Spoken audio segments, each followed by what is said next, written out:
Hey everybody, this is a quick video in case you have a Mitel MiVoice Business Controller and you need to do a hard reset to the factory default settings on it.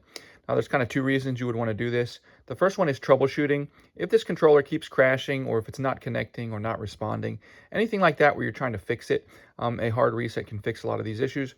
You'll need to set everything up again because it will all be wiped to its factory default settings.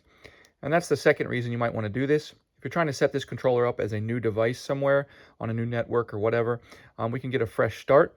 You're going to need a paper clip, and you're going to find this this reset button over here, like a bent paper clip or a pin. Just make sure it's not too sharp. And you need to have power to the unit, and you're going to press and hold the reset button.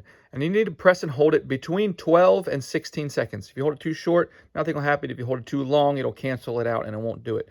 And between 12 and 16 seconds, you should see all of the indicator lights should just go steady on.